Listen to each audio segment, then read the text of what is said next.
Hi all, it's me Monika Varma అండి. నేను మీకు ఈరోజు మూంగ్ దాల్ కచోరీ చూపిస్తున్నాను. ఎలా చేయాలో చూద్దాం. ముందుగా ఒక బౌల్లో గోధుమ పిండి, మైదా పిండి, ఉప్పు, నెయ్యి, వాము వేసుకొని నార్మల్ గట్టిగా తడుపుకొని పెట్టుకోవాలండి. ఒక 20-25 మినిట్స్ వెట్ క్లాత్ వేసి పెట్టుకోవాలి.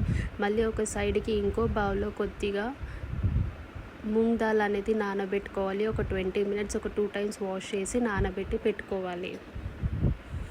20 మినిట్స్ అయ్యాక నానబెట్టిన మూంగ్ దాల్ని కొద్దిగా హాట్ వాటర్లో ఉడికించుకోవాలి. లేదంటే పేస్ట్లా కూడా చేసుకోవచ్చు. కానీ ఇలా ఉడికించుకుంటే మనం కచోరీ తినేటప్పుడు పప్పులుగా బాగుంటుంది. సో ఇలా కొద్దిగా వాటర్లో సాల్ట్ వేసి నానబెట్టిన మూంగ్ దాల్ వేసుకోవాలి.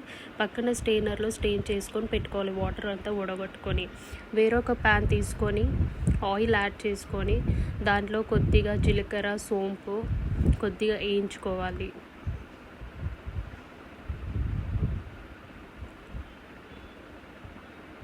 జీలకర్ర వేగుతుంది. ఇప్పుడు సోంపు యాడ్ చేసుకోవాలండి. సోంపు వేసుకున్నాక కారం, ఉప్పు, ధనియాల పొడి, గరం మసాలా,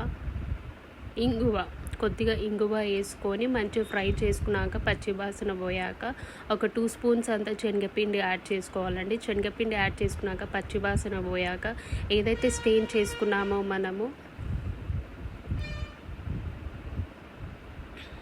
ఆ స్టెయినర్లో ఉన్న మూంగ్ దాల్ అనేది కూడా యాడ్ చేసుకొని మంచిగా వేయించుకోవాలి.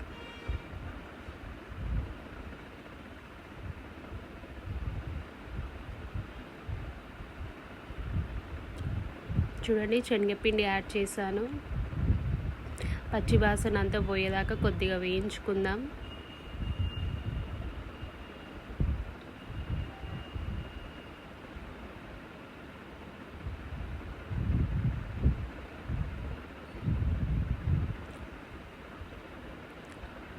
ఇప్పుడు నానబెట్టి ఉడకబెట్టుకున్న మూంగ్ దాల్ అనేది యాడ్ చేస్తున్నాను.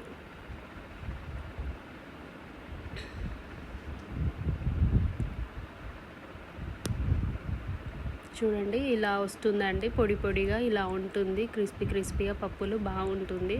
ఇప్పుడు ఏదైతే పిండి మనం నానబెట్టి పెట్టుకున్నామో 20-25 మినిట్స్, ఆ పిండి అనేది ఒకసారి ఇలా మెత్తగా ఒత్తుకొని చిన్న స్మాల్ సైజ్ బౌల్ లాగా తీసుకొని హ్యాండ్ తోటి చిన్న పూరిలాగా ప్రెస్ చేసుకొని మనం ఏదైతే మిక్చర్ చేసుకున్నామో కచోరీకి అదల్లా పెట్టుకొని నార్మల్గా మనము భక్ష్యాల గిట్ట ఎలా చేసుకుంటాం పూరిలా చేసి అలా పెట్టుకొని బ్యాక్ సైడ్ క్లోజ్ చేసుకొని ఇలా చేసుకోవాలి. నేనైతే స్మాల్ సైజ్ కచోరీస్ చేసుకుని పెద్దగా కావాలంటే పెద్దగా.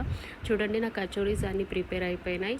ఇప్పుడు డీప్ ఫ్రైకి సరిపడా ఆయిల్ వేసుకొని కచోరీస్ డీప్ ఫ్రై చేసుకోవడం. సో ఇంతే అండి, tasty and crispy moong dal kachori. మీకు నచ్చినట్టయితే మీరు ఒకసారి చేసి ట్రై చేయండి. Thank you for watching my video. Like it, share it and subscribe it. Thank you.